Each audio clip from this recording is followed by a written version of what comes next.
So today's Dhamma is the Puññakiriyavatthu, the 10 means of performing good deeds. Vattu is a thing or something, a substance. Kiriya, the performing or the action. And punya. Punya means goodness. We've actually had the 3 Puññakiriyavatthu, we've already talked about them. But this is the 10 Puññakiriyavatthu. So punya, just to recap, means goodness and is technically synonymous with the word kusala. So something is punya if it's kusala. Kusala also means good, but more literally means something like being good at something. Whereas punya is closer to the idea of goodness. That which is good, that which is pure.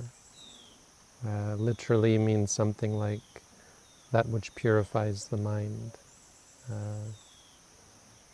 Sandhanang puneti visodeti punyang. According to the commentary, it's that which purifies one's being, cleanses, purifies. This is punya.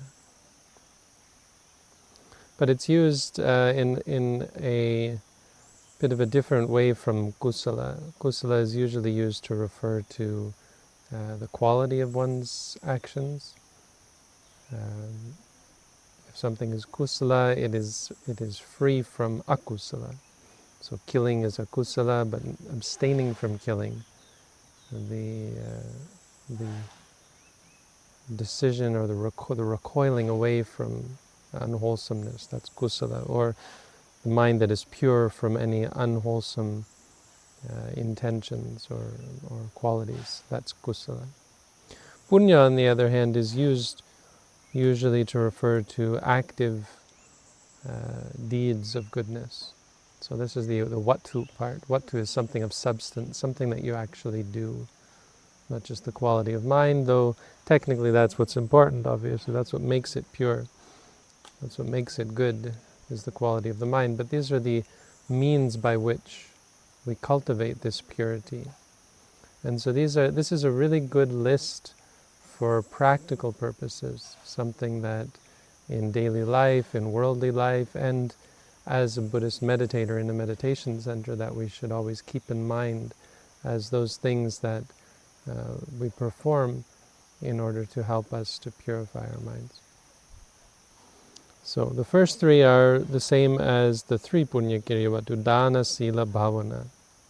And these 3 Pali words should be well known, should be known and should be remembered by Buddhists. If you haven't heard these or if you haven't memorized these, this is a good motto or a good slogan to live by. Dana, sila, bhavana. Dana means charity. So the first means of performing goodness is giving.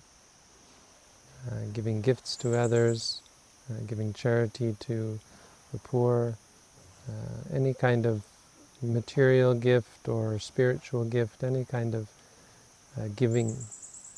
Of course, this is a good deed. This is the quintessential good deed, but it's good because of how it helps to purify the mind. It helps to free us from greed and stinginess. Helps to purify jealousy as well. And it's a great way to cultivate kindness, metta, friendliness, to cultivate this quality of wishing people well. Of course, when you give, and if you give for the right reasons, with the right quality of mind, it's a great way to cultivate friendliness. It's a great expression of a material or a substantial expression of friendliness, as opposed to just wishing someone well. You actually prove it with your deeds. Deeds can be much more powerful than simple determination or asseveration when you actually put it into action. The same goes with like meditation. Meditation is an activity that we perform rather than just saying or trying to be mindful or saying that we will be mindful. The actual act of walking mindfully or sitting mindfully in the formal sense. So the same goes with giving or wishing well. Giving is a great expression, a great way to substantially express friendliness. So it's a purifying quality of mind, a purifying activity, an activity which cultivates purifying qualities of mind. Sila is the companion to dana. So sila means ethics. It's sort of the other side of charity. Charity is expressing goodness. Sila is expressing a desire for people to be free from suffering. So it helps us with compassion to avoid harming others. Sila means the dedication to abstaining from harm to others, killing, stealing, cheating, lying, any kind of harmful activity which is based on cruelty, and is mostly related to the cultivation of anger. So killing and stealing, these are all these can be related to greed, but are most directly related to our the ability to be cruel, or the lack of compassion, the lack of empathy for others, the willingness to harm others, and the cruel states of mind. So our cultivation of ethics is a core part of our expression of goodness, our cultivation of goodness. When we engage in ethical behavior, we abstain from harming even the smallest animal. We abstain from stealing, from taking what isn't given, from cheating, from telling even the slightest lie. All of these things are harmful to others, and they express a ignorance or a lack of compassion, a lack of consideration for others. So the cultivation and the development of ethics, even in those who are inclined to harm and inclined to manipulate and hurt others, is a great way to change and to cultivate purity, because it forces you to consider others when you act, even though you want to take what isn't, want to steal, want to take what isn't given. You refrain from it, reminding yourself that this is something that causes suffering for others, and is certainly a polluting activity, an activity that creates pollution in the mind and distorts and perverts one's own sense of right and wrong, and one's own understanding of reality. Ethics is the cornerstone, it's the beginning of the spiritual life, the straightening out of one's activities, one's actions and one's speech, as we've been over. This is much more related to kusala. So when the Buddha talked about kusala, he was mostly talking about abstaining from akusala, which is sila. And the third, of course, is bhavana. Bhavana means mental development, or as we know it, meditation. And cultivation of meditation is the cultivation, direct cultivation of pure and clear states of mind through the practice of tranquility, of calming the mind, and cultivating a focus and a stillness in the mind. And vipassana, the cultivation of clarity, of seeing things as they are, of removing the distortion and the veil of ignorance and the veil of delusion, the darkness that clouds our minds and gives us a distorted perception of reality. Obviously, this is the most direct way to cultivate punya, cultivate purity of mind. You're not relying on roundabout means that include the actions that we've performed to others. You're directly approaching and confronting the qualities of mind that are problematic. So as you pay attention to the mind and the workings of the mind, you start to see the greed and the anger and the delusion. You see the things that we're greedy about, the things that we're angry about, the things that we're deluded about. And through paying attention, through simply paying attention and giving dedication to the investigation into the nature of things, it's very simple, you know. There's not a lot of complexity to the cultivation of either tranquility or seeing clearly. And yet when you just pay attention, you obviously begin to see things more clearly. You get a better picture of how the mind works. If you have a good technique that allows you to pay attention to how the mind works, obviously you're going to see more clearly how the mind works. And this seeing clearly or even the tranquility is that which changes the mind. You don't have to control or force the mind to be good, to be ethical, to be pure. Just by paying attention, you stop making mistakes. You stop making the mistakes that lead to mental pollution, mental disturbance, mental upset, and mental suffering. So dana, sila, bhavana, these are the core means of cultivating goodness. The other 7, however, are not so commonly talked about and really valuable as practices occasionally or regularly. Now, if you could practice all 10 of these regularly, it would be a great support for your practice. So the other 7, number 4, is apachayana, which means humility or bending down. Bending down to those who are worthy of your respect, to teachers, to parents, giving respect to those who are worthy of respect, having a sense of humility and a sense of reverence and respect for those who have good qualities and have given valuable support or who provide valuable support. Appreciation for others. This is a very valuable quality of mind and something that is commonly found lacking in modern society, or I guess in any society where young people or newcomers to any sphere often feel a sense of entitlement, a sense of equality, this sense of all humans being equal, or everyone is born equal, or that sort of thing. And that's a perfectly valid. I mean, it's a perfectly valid way of a valid decision, in the sense that anyone can decide how they want to approach their relationships with others, but it misses so much of the truth of the situation. So it's not actually it can't ever be said to be the right way to look at things, because there are those who are kind and supportive to us, who have given us support and who provide us with support, and those who have valuable qualities that we lack. And so there is a lack of equality, and those who have those qualities, those who we consider to be our teachers, even our parents, our elders, the ignorance and the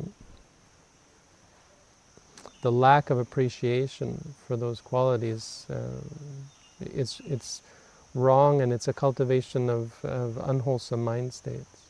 So a person who has this sort of arrogance and conceit, believing themselves to be equal to those who are there in reality and objectively not equal to, obviously that's a great unwholesome state of mind. It's a distortion, it's a perversion. I mean, it disrupts the mind. Arrogance and conceit are not positive qualities. They don't bring peace of mind. They don't bring happiness. They certainly don't bring harmony, and they certainly don't encourage our elders, our seniors, those who are wiser and those who have valuable wisdom to impart. It doesn't incline them to a keen sense of desire to support us and to provide us and to give us what they have. Humility is an important quality in someone who wants to learn, a student.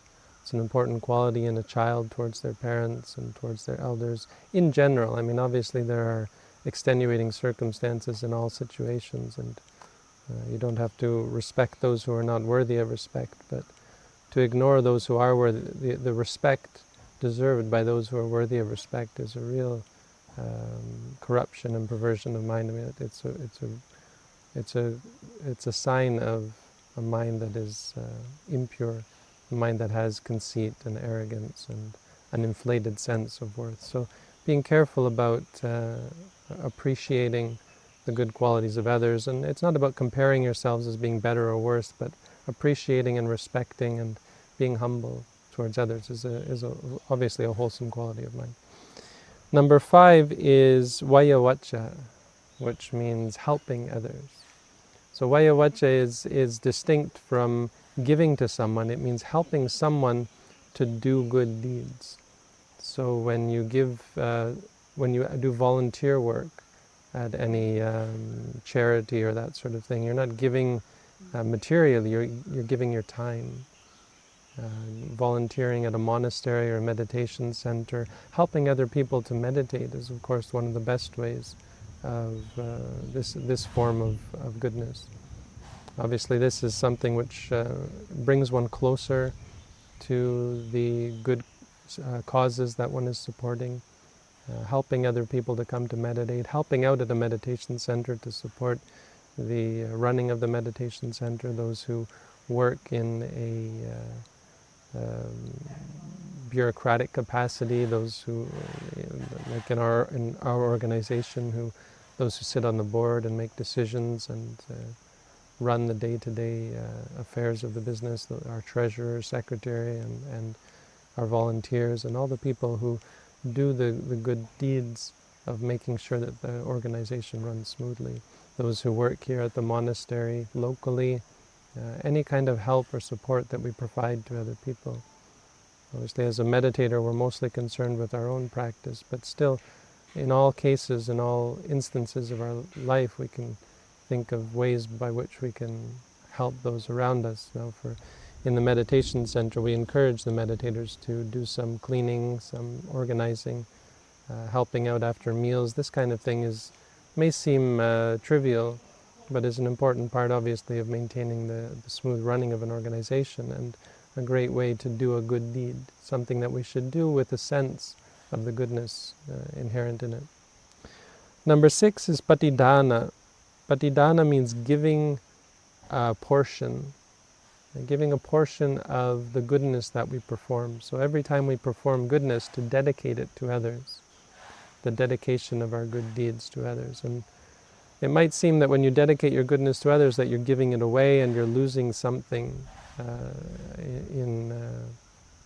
as a result, but actually the opposite is true. When you perform a good deed, the goodness is in the performance of the deed. When you then dedicate, say, may the goodness I have performed here be for the benefit for this person, that person, for these people, for all beings, etc.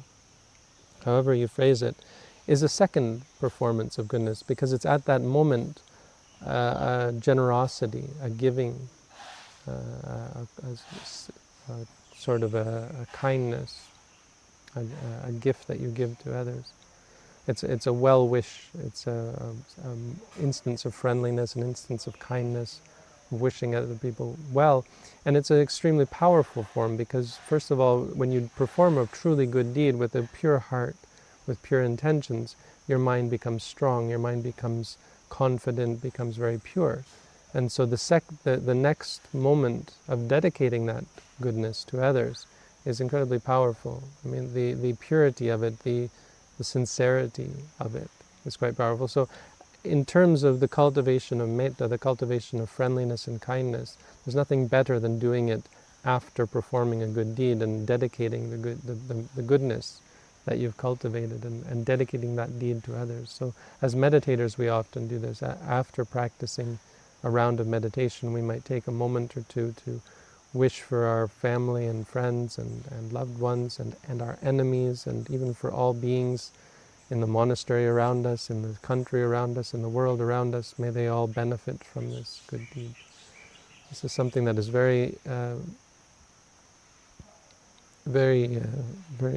is intrinsic to the practice of most practicing Buddhists, that we not only perform good deeds for ourselves, but we also share the goodness with others and wish for it to be a benefit to others. It's a great way to dedicate your intentions as well, to purify your own intentions. What are you seeking out through this practice, through the practice of meditation, not only for my benefit, but obviously I wish for this to benefit those around me as well. And making that determination is a great way of performing goodness, just making that determination after you do the good deed. The next one is pattanumodana, which is the pair to the previous one, where patidana means giving or dedicating goodness to others. Pattanumodana means appreciating the goodness. So when someone else does a good deed and you appreciate and respect and acknowledge the goodness of the deed that they have performed. This is another essential part of the practice of most Buddhists, is to appreciate the goodness of others. Obviously, this is a great way to overcome jealousy, a great way to overcome hostility, to look at and to find the good in other people and to appreciate, to think this person has performed a good deed and to express it. So we often will say anumodana. When we hear someone doing a good deed, we will say anumodami or anumodana. I appreciate, or appreciation for the good deed that you have performed. Number 7 is Dhamma Savana. So we've talked about Dhamma Savana means listening to the Dhamma. We've talked about this before. There are many benefits to listening to the Dhamma. Obviously, you learn things that you haven't learned. The things you've learned already become clearer. You're able to free yourself from doubt. And most essentially, it's a way of performing goodness. Listening to the Dhamma requires patience, and it purifies our qualities of mind. It creates goodness in the mind. Dhamma Desana, number 9, is the teaching of the Dhamma. So there's a great goodness. Obviously, it's a gift to teach the Dhamma, and this is a form of goodness in and of itself. But it's also a great way to bring you closer to the Dhamma. A person who teaches the Dhamma is obviously going to have a better understanding and a better appreciation of the Dhamma themselves. So this is something that as Buddhists we undertake. Many people are afraid to teach the Dhamma. They think of themselves as being unqualified.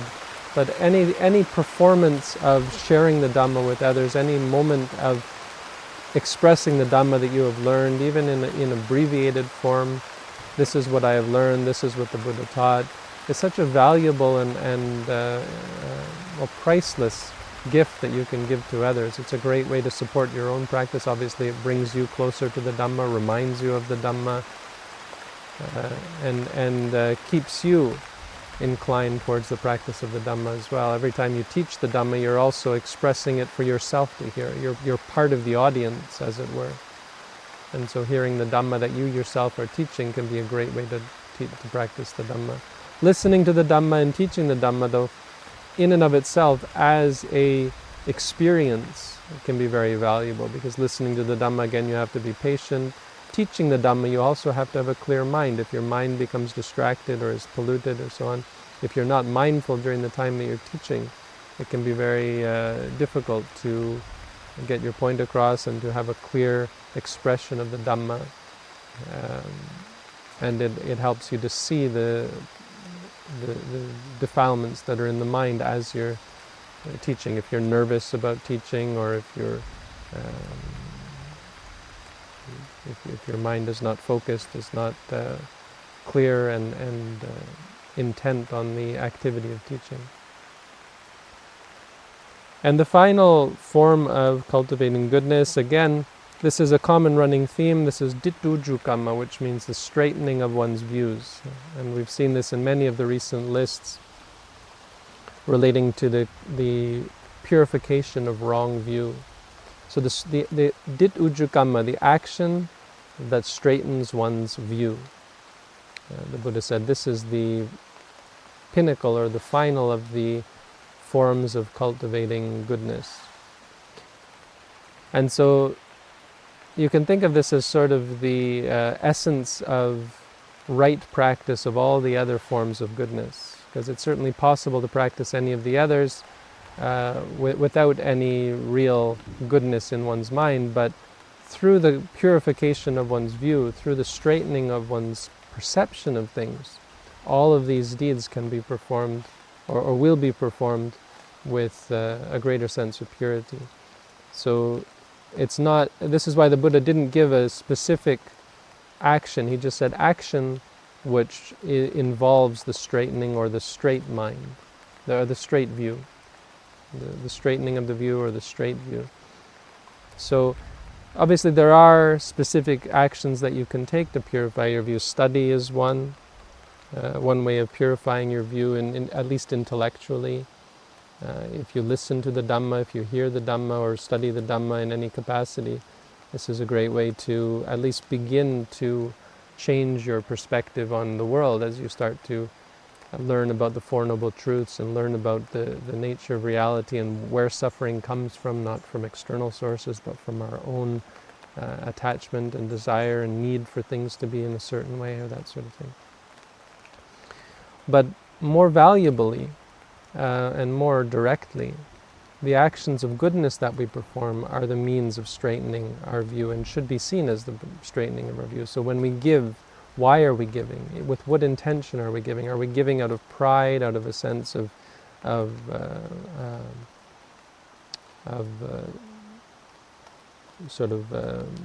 conceit, feeling like I am a good person, or look at me giving these good, doing such a good deed to give charity to others and so on. It's obviously a gift can be given with a polluted mind, and so essential to any performance of charity is doing it for the right reason, having a sense of why you're doing it. So I am giving as a gift and for the benefit of others, and also for the benefit of myself, for the purification of my own mind. This is the straightening of one's view in regards to giving, in regards to ethics, in regards to bhavana, in regards to helping others, in regards to sort of humility, helping others. Why are we giving gifts? When we express appreciation for others, expressing it as with a pure sense of this is a good deed, well, that's an expression of right view. When we acknowledge the goodness of that which is good. Listening to the Dhamma, not listening with the wrong intention, listening to find criticism, or listening as a performance, listening with a sincere desire to take the teachings and put them into practice. And these kinds of things. So Tituju Kamma is really the essence, again, of the Buddhist teaching, as we've talked about before. This is what it means to be a Buddhist, is to straighten your view and to change your perspective, to come closer to an understanding of the true nature of reality. So these are the Puññakiriyavatthu, 10 ways of performing goodness. Not, I guess, an exhaustive list, but practically speaking, pretty exhaustive. I mean, it catches all of the various ways in which we cultivate goodness as Buddhists, and it's a great practical list for us to keep in mind and to put into practice. And it can be seen as a way of describing our life, our way of life as Buddhist practitioners. So that's the Dhamma for today. Thank you for listening.